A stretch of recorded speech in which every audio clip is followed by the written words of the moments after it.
Hello everybody and welcome back to the channel. Do you think HTML is backdated? Do you feel like whether you should learn HTML in 2022 or not? Then well, you have come to the right place. We are bringing this new series called It's HTML and today is the very first video. But before going into the content, if you like our content, please like this video and subscribe to the channel if you haven't already. Also, please do not forget to hit the bell so that you do not miss any of the notifications from our upcoming videos. Alright, so let us now see why HTML is still relevant in 2022. Okay, so we all know that HTML is a building block or skeleton of all modern websites. And yes, it is true, almost every website is built using HTML. So also there are second things, so you can do highly customizable personal blog, you can do lot of search engine optimization if you have the knowledge of HTML. Then instead of sending boring emails to your clients, you can send very beautiful emails like Flipkart or Amazon does. And you know what, one more thing, HTML can be utilized to build Windows applications as well as Android applications.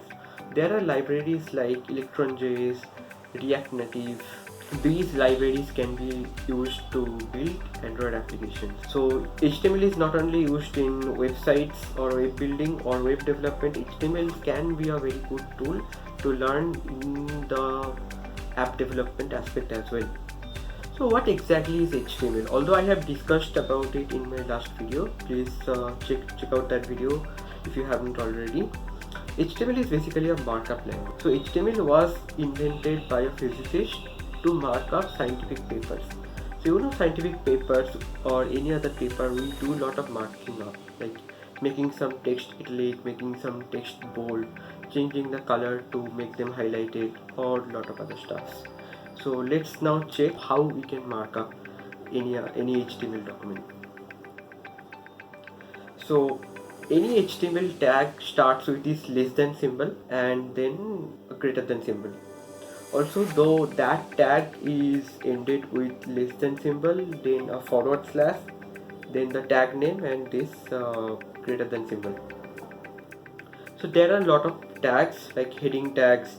So we have h1 to h6 as heading tags, we have p tags as paragraph tags, and we have ol or ordered list, ul or unordered list. So these are a couple of examples of HTML elements or HTML tags. So let's do some marking up. Alright, so for the purpose of marking up, I have taken this example of Wikipedia. This is related to camera. I love camera. I'm obsessed with cameras. So there are, you can see this camera is a heading of the page. There are a couple of other paragraphs. So this is one paragraph, then this is another paragraph. So this type of paragraphs we can do. Let's try to replicate this in VS Code. We have come to VS Code, and if you want to know how to set up VS Code and the web development environment, please check out my previous video. Okay, here I'll just create one file, new file. I'm naming it as index.html. Here we can write camera, and I think this will come as the output. See, there we can see the camera. Let me go back. But we want to make camera a heading. How we can make this? As I mentioned earlier, this starts with a tag, this h2 tag. Okay, let me take h1, and if we put the text inside it, it becomes a heading. See, now it has become a heading. So if you want to take this paragraph, you can take this paragraph. It's a good use case of how paragraphs work.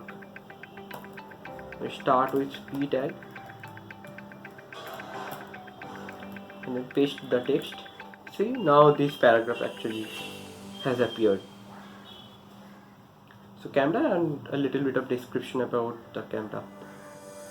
There are next tags or next paragraph actually. Let me take on one more paragraph so that you can understand how the paragraph is coming.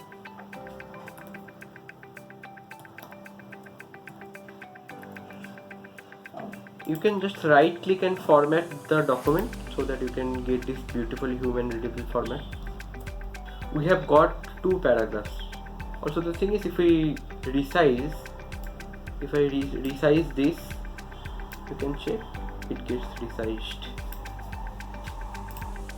So that's how paragraph tags work, or that's how we can put the heading using H1 or H2. There are 6 heading tags. Alright, so now let me show some examples of how we can use numbers. Okay, let me try to replicate these numbers like mechanics, exposure, controller, lens. Let me bring it a little bit simplified. We'll try to replicate this mechanics, primary tags, see also and external links. There are 7 numbers, so we can do that. So if we want to put some numbers, okay, let me just put some heading. It can be ordered list or numbers, or it can be unordered list like bullets. There is a tag called OL, ordered list, and inside this OL tag we need to provide LI tag, list. LI stands for list, and we can simply now put the like exposure control, put the text, or let's say mechanics.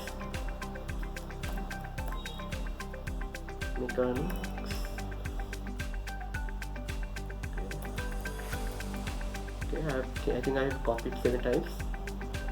Then primary type, see also.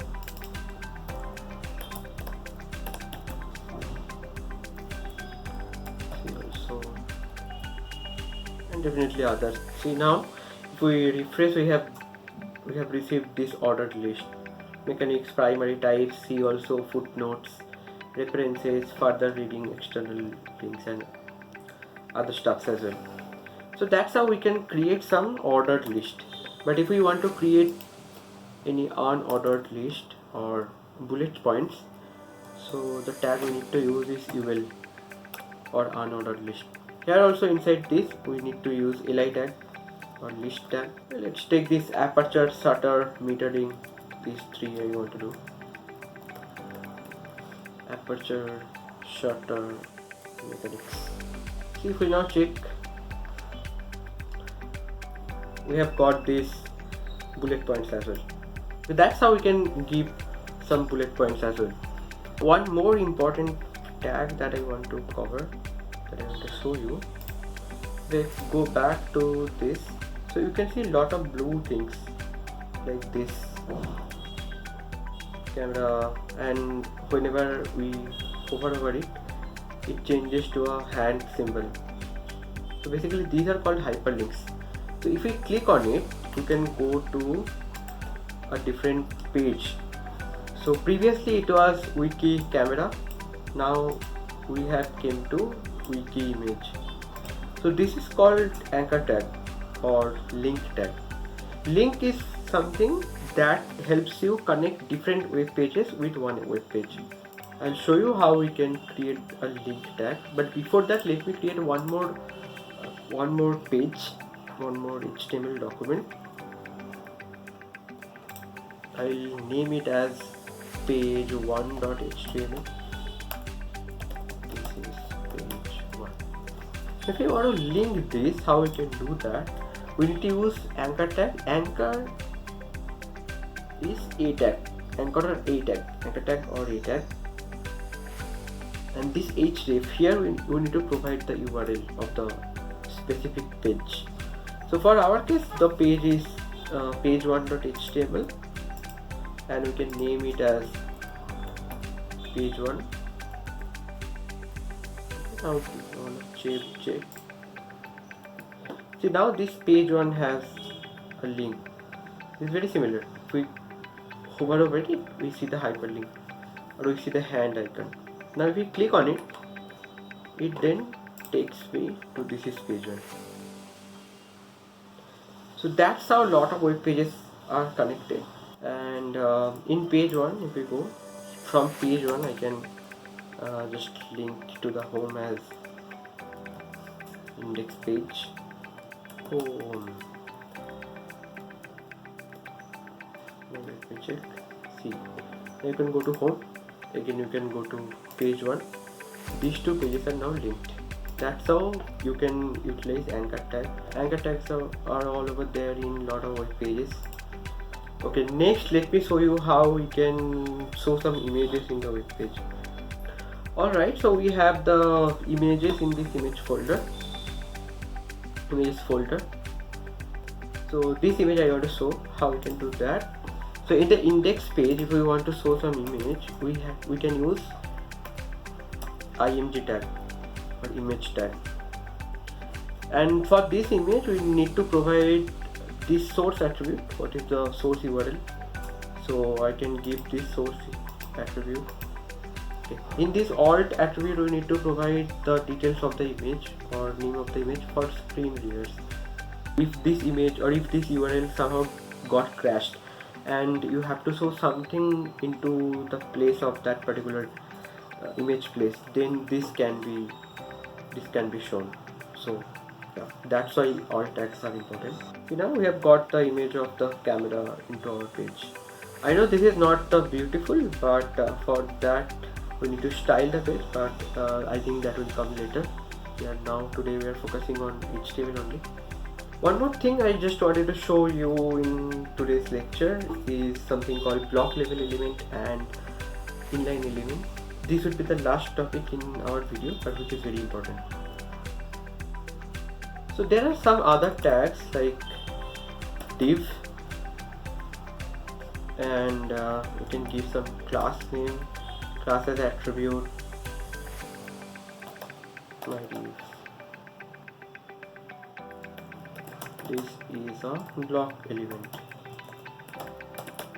I'll tell you what is block element and what is inline element, but div is a block element and span is something. It is my span. This is an inline element. So block level element is something, if you put consecutive block level elements like div, multiple divs, then all the div elements will take the whole width, and the next div element or next block level element will come just bottom the line. So imagine this red element is on top of it, then the orange comes, then the yellow comes, and others consecutively. But in case of inline element, it does not take the whole width. See, this red element have not taken the whole width. Instead, it took the place it actually required, and then the orange, then the yellow, and then other. So that's the clear distinction between block level and inline element. I'll show you what exactly I mean. Let me go to the VS Code. Let me comment out all these things.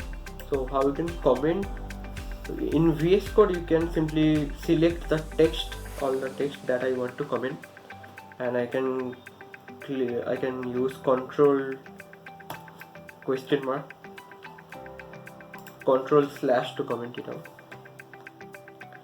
Okay, so let me take two sections. Section is also one tag. In one section, I'm just naming it as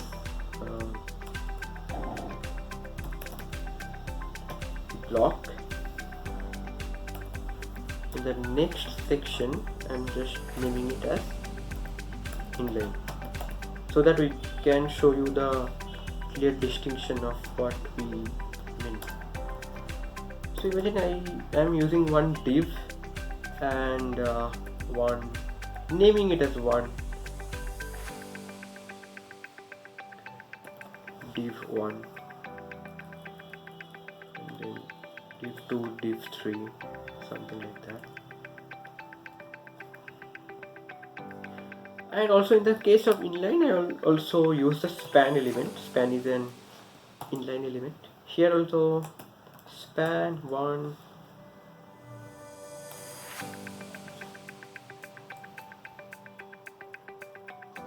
span 2, span 3. Okay, now let me check. See, so in the case of block element or block level, this div1, div2, div3, div has taken the width, then in the next line div2 has come, in the next line div3 has come. But in case of inline, see, the span 1, span 2 and span 3 all are coming into the same line. So that is why it is called inline. So in a single line all the elements are coming, and that is why divs are called block, because it is taking one whole block, then the next div is taking another whole block, and then the third is taking another whole block. So that is the clear distinction between block level element and inline element. One more thing I just wanted to cover: if you check any of the web pages, then you can see like it starts with some HTML tags. So let me open the Chrome developer tool. We can click this three-dot menu, then more tools and developer tools. So see, something is starting with doc type HTML, then there is some HTML tag, head, body, but we have not used any of this. This is HTML, this is a good markup, but this is not valid HTML. Although browsers are smart enough so that it understands what this is about, but this is not the good practice. So instead what we should do, at the beginning of our document we can write doc type HTML.